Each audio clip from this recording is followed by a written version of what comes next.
Continuando aqui nessa aula, agora vamos falar de uma parte que não está relacionada com o projeto que vocês devem ter que fazer, mas é uma das partes mais importantes de um trabalho científico. Vamos falar da discussão, né? A discussão só vai começar, invariavelmente, quando você tiver os seus resultados lindões em mão e já tiver montado a sua conclusão, né? Você vai ter que ir lá e aí você vai começar a ver o que acontece, o que realmente aconteceu no final de todo o trabalho que vocês tiveram. Então a discussão, ela talvez seja uma das partes que sejam mais complicadas para ser feitas, porque ela envolve uma quantidade de conhecimento bastante grande e você tem que ter um pouco de calma na hora de escrever, porque você vai estar eventualmente com a cabeça ainda muito técnica, de laboratório, pensando em muito método. E a discussão ela tem que ser a parte mais gostosa do trabalho, né? E a parte mais pessoal, sem a menor dúvida. O fato é que a discussão separa quem é técnico de quem é científico.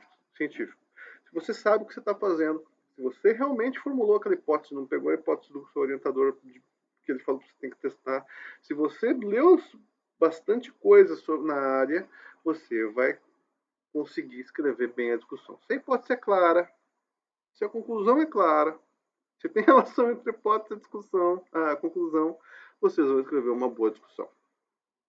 Se você não tem mais uma vaga ideia do que você está fazendo lá, meu querido, você vai penar pra caramba. Tá? Então, por isso que o processo, vocês demoram 2 anos para fazer o mestrado, 4 anos para fazer um doutorado, porque implica que vocês não vão ficar assistindo série no Netflix o tempo todo. Vocês vão ter que se inteirar e pensar constantemente sobre o que vocês estão fazendo. Isso é o que um cientista faz. Tá? Vocês escolheram uma carreira científica chamada Ciências Ambientais. Não tem muita história. Vocês vão ter que... Sabe aquele cara chato que faz trabalho no churrasco? Então, é o cientista. Que ele faz isso porque ele gosta. É verdade. Você é um cientista tem que ser cientista porque gosta. E ele vai pensar o tempo todo. O ócio é necessário para o cientista porque ele, na verdade, não está ocioso. Ele está pensando no resultado do trabalho dele em alguns momentos que não são mecânicos. Não precisa carregar, não precisa cortar cana para chegar nos resultados. E esse esse que é o ponto da discussão. Vai ser muito mais fácil discutir se vocês tiverem pensado sobre isso, se vocês estiverem lendo coisas sobre isso o tempo todo, se vocês estiverem treinados a lidar com isso. Bom, eu acho que eu já falei isso para vocês, né? Sobre forma. Bom, discussão não tem forma. Tem uma questãozinha ali, uma questãozinha aqui, lembra do triângulo invertido, né? Você vai falar um primeiro parágrafo extremamente focado numa recapitulaçãozinha específica o que você tem que fazer e ao terminar numa conclusão na generalização dos seus resultados. Tá, tem forma, mas não tem necessidade de você seguir uma regra. Não existe regra. Né? No Clube da Luta não há regras.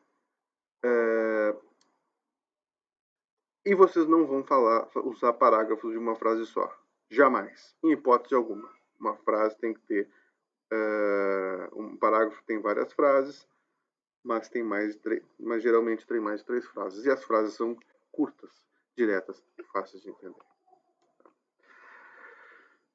São dicas aqui que, se você apresentou as perguntas de uma forma, é muito legal com o seu leitor, para ele não ficar perdido, que você discuta, após o primeiro parágrafo, você discuta da mesma forma que os resultados foram apresentados, que as mesmas formas que as perguntas foram feitas, as mesmas formas que os métodos foram descritos.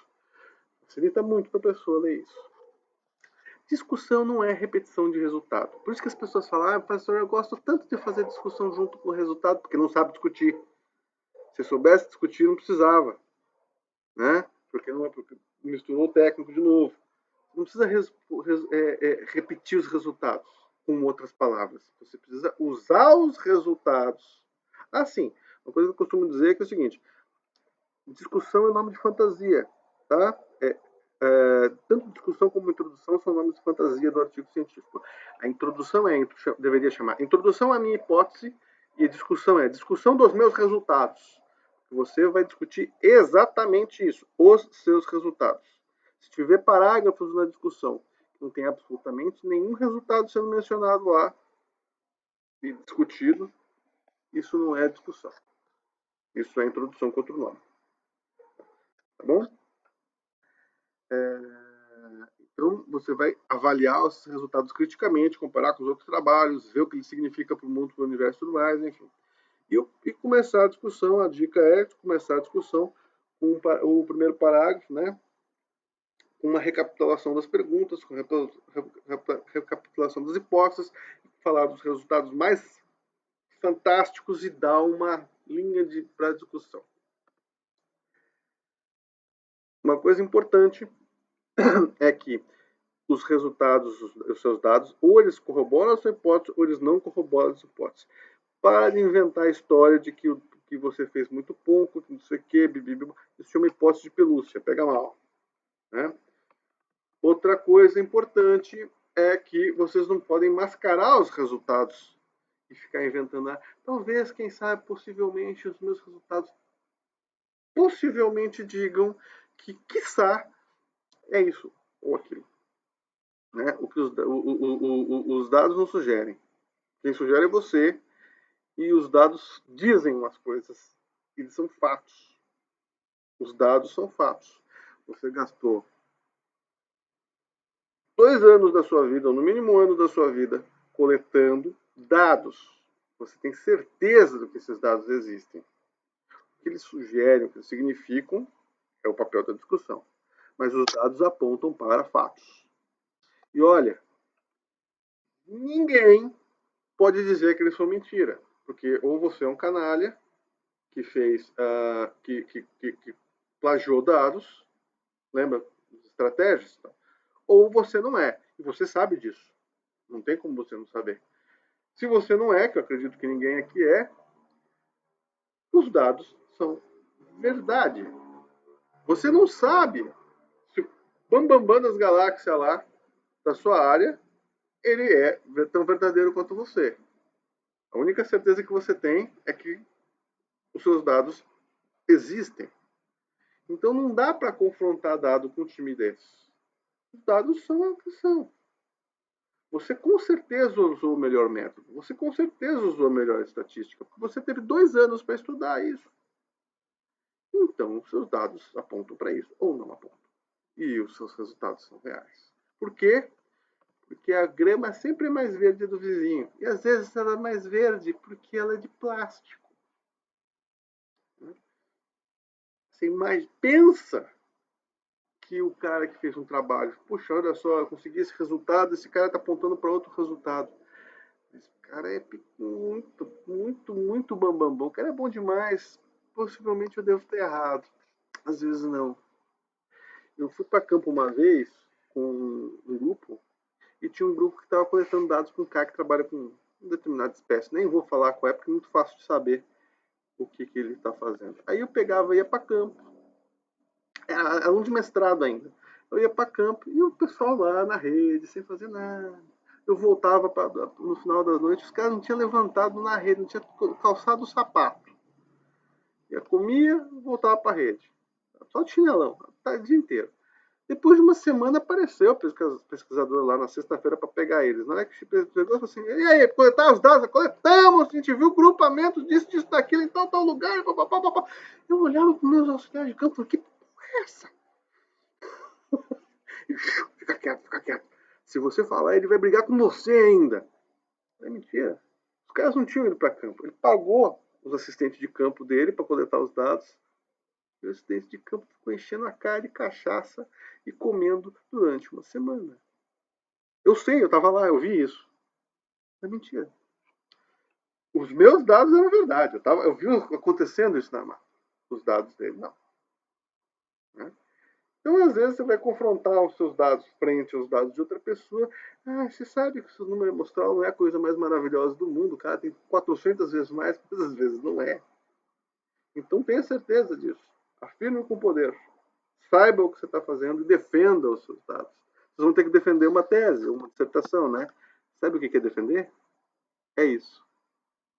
É sustentar que os seus resultados são verdadeiros. E eventualmente, o que os dos outros não é.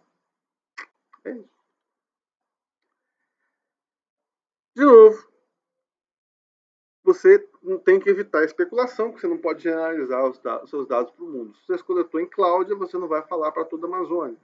Se pá, para a Amazônia Central. Se você trabalhou com uma espécie, você não vai falar para todo o grupo. E às vezes nem para a espécie toda, se ela tem distribuição muito ampla, né? Vamos dizer que alguém aqui achou um composto em Buriti, que ocorre do Rio Grande do Sul até a Venezuela. Nem sei se é a mesma espécie. Copaíba é um barato também, né? Tem uma distribuição geográfica gigante, um monte de subespécies. Às vezes você não pode fazer, uma inferência tão generalizada para a espécie. É um problema. Enfim, você só pode falar o que você pode falar. Você tem que saber a amplitude de inferência dos seus resultados. Isso é muito importante. E isso vai da maturidade de cada um. Né? Se você lê, você sabe. De novo, pouca referenciação na discussão. É muito comum você achar um monte de referenciação na introdução e aí na discussão não tem referência nenhuma. Por quê? Porque o cara não leu nada, ele leu apenas para fazer o projeto, nunca mais leu um paper, durante todo o processo de mestrado dele. Você vê isso, você olha e fala, nossa, tá aqui, ó, não deu nada. É muito fácil para quem é experiente, que está avaliando as pessoas que vão ser da sua banca, é muito fácil dizer se você está de preguiça ou não. É só comparar a introdução com a discussão. Se a introdução estiver muito referenciada, ou é plágio, ou ele leu para o projeto. Ele nunca mais leu nada, chegou na hora desesperado para fazer discussão, tá aquele pé sem pé nem cabeça, sem citação, aí no meio tem aquela frase bem escrita, né? Esse é plágio, uma frase bem escrita que faz sentido, mas não tem contexto nenhum com os seus resultados, e tem uma citação ali, é muito fácil. Então, falta de referência na discussão significa falta de contextualização teórica, ou seja, você não sabe o que está fazendo, copiou o projeto do orientador, preguiça de consultar a literatura e pouca leitura. Tá? Então tá. Então, como eu disse para você, às vezes o primeiro parágrafo é muito, muito, muito importante, porque é um sumariozão dos resultados e já aponta para o lado que a discussão vai chegar e para onde a conclusão vai chegar. Eu gosto muito de ler primeiro parágrafo. Eu pego o paper, às vezes eu nem vou para a discussão, vou direto para os resultados, eu vou direto para o primeiro parágrafo do paper, se eu conheço o autor principalmente, porque eu sei que ele vai escrever de tudo direito, e aí eu já pego e vejo um sumariozão. É melhor que o abstract, na verdade, leio o primeiro parágrafo da discussão. Mas isso cada um.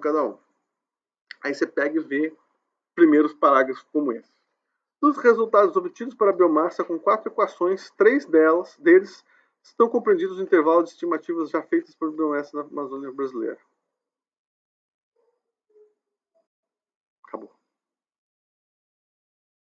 O que isso significa? Nada. Que equações? Quais são 3 deles? Que intervalos já definidos? Eu devo ler Brown, 1995? Por que isso não me avisou antes, cara? Eu deveria ter lido só o Brown. Para que eu vou ler isso? Outro exemplo, tétrico. Conforme esperado, as medidas de biomassa e abertura do dossel mostram que a atividade madeireira efetivamente altera a estrutura de floresta, com possíveis influências sobre a comunidade de animais que nela habitam. Esse resultado também foi obtido pelos autores. Mas o que significa isso? Uma frase com um monte de informação, depois uma frase para falar sobre o Hitler e sobre o Jones. Eu deveria ter lido o Hitler e o Jones. Para que eu vou ler esse trabalho? Ele tentou fazer uma contextualização. O que significa contextualização? Nada. Eu consegui isso. E daí? É aqui que você coloca o e daí. É aqui que você coloca a importância. Né? Tem influência da abertura do dossel sobre a fauna. O que isso significa? É aqui que você coloca. Tem que colocar rasgando. Bonitão mesmo. Agora vamos para um exemplo bom.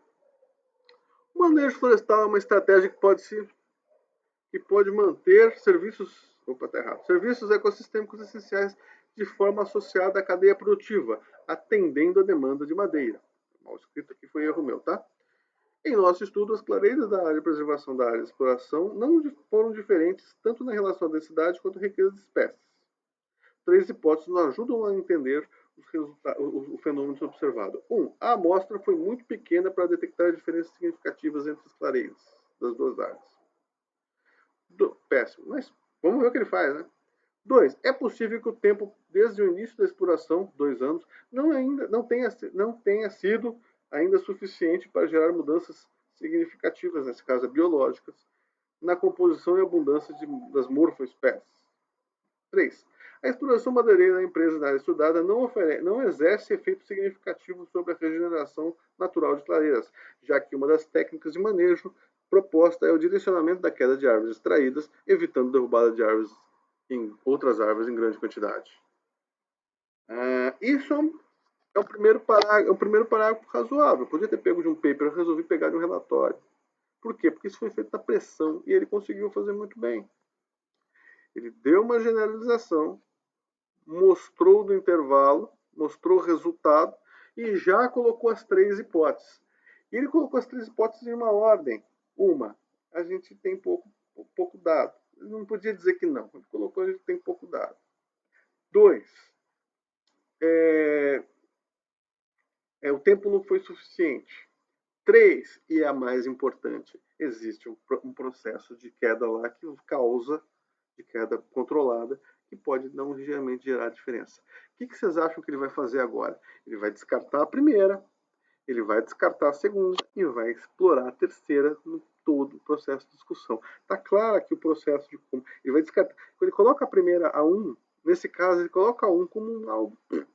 Ele coloca 2 com algo mais ou menos, e a terceira é o grande filé, o que ele vai discorrer ao longo da discussão do porquê ele acha a terceira melhor. A discussão está aí. Eu já sei o que vai acontecer na discussão, lendo esse parágrafo apenas. Tá? Isso é um parágrafo interessante para o primeiro parágrafo da discussão. Vocês não precisam usar a mesma estratégia, A, B, C, depende do resultado que vocês vão ter. Vocês vão conseguir ou não seguir essa estratégia. Mas esse é um resultado razoável. Vamos para o último parágrafo agora, né? Esse primeiro aqui está fora. Último parágrafo, então, você tem que sumarizar tudo e chegar numa conclusão legal, mostrando para que veio, a conclusão mais importante do trabalho.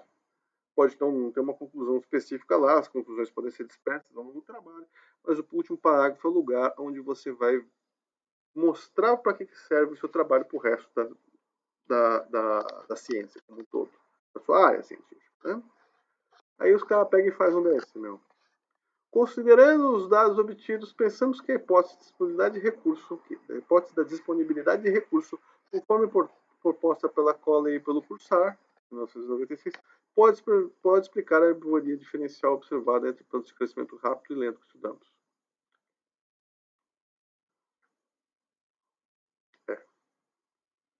Você não conhece a hipótese de Colley e Cursar? O problema é teu. Porque eu não vou falar qual é. E acabou. O objetivo desse trabalho? Não sei. Acabou. É como assim? O objetivo do meu trabalho é ver qual das hipóteses cabe nos meus dados.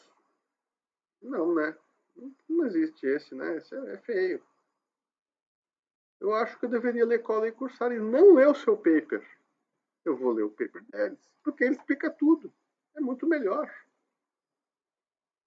E esse último pior ainda. Experimentos acumulam naturalmente uma variedade de falhas ao tentar simular ambientes naturais, mas são essenciais para entendermos os processos ecológicos. Basicamente assim, meu trabalho foi uma droga, eu errei tudo. Mas é importante é esforço, né, gente? Eu tentei fazer um experimento legal, mas não deu. Não é isso que tem que ter no trabalho científico. Isso não é a conclusão. Você tem certeza que seu experimento deu tão errado assim? Então, é aquele momento que você fala, gastei meu tempo lendo isso aqui, gente. Nossa, droga. Não devia ter lido, né? E agora vamos para um bom último parágrafo da discussão. Esse aqui é bastante especial e tem uma razão de ser. Este é o primeiro estudo que demonstra que insetos galhadores podem sobreviver à inundação de planta hospedeira. Visto que galhas podem sobreviver submersas, torna-se interessante investigar as adaptações morfológicas, bioquímicas e fisiológicas dos galhadores.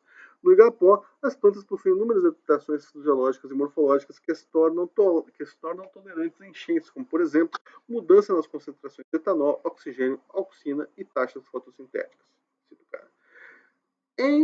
Essas adaptações devem influenciar enormemente os insetos galhadores, considerando sua alta sintonia com a fisiologia da planta. Deste modo, trabalhos futuros deverão investigar de que maneira os insetos galhadores respondem a mudanças provocadas pelo fenômeno de inundação das plantas hospedeiras. Por que eu gosto deste parágrafo? Porque eu estava nesse curso de campo. Isso aqui foi um curso de campo. A gente foi para Navilhana, se não estou enganado. Eu fui com o professor, mas eu não orientei esse trabalho, não. Eu vi esse menino escrevendo esse trabalho. Esse projeto foi feito em 4 horas. Eles sacaram lá umas galinhas, fizeram uma coleta pequena. Em 4 horas de coleta, mais 4 horas onde eles prepararam a apresentação, mais prepararam o relatório e apresentaram de noite. Isso tudo foi feito em um dia. Não está exatamente assim publicado, mas quando eles chegaram na cidade, eles publicaram esse trabalho. Mano, eles chegaram, estavam num barco, escreveram, chegaram na cidade, tinha internet, já tinham passado para o inglês. Esse cara aqui, o Fernandes, estava lá, ele era o orientador desse projeto, ele sabia, ele é uma maior autoridade no mundo em Galhas, uma das maiores atividades do mundo em Galhas, ele sabia que era a novidade, que era o primeiro estudo mesmo, ele deu sustentação para esses meninos escreveram isso, passaram para o inglês, chegaram na cidade e publicaram um artigo que está na Biotrópica, uma revista A1 na nossa área. Então, esse é fundamental e muito importante que um bom último parágrafo. Esse parágrafo me se tornou icônico para mim porque ele fechou o artigo e falei assim, gente do céu, isso não foi feito em 4 horas.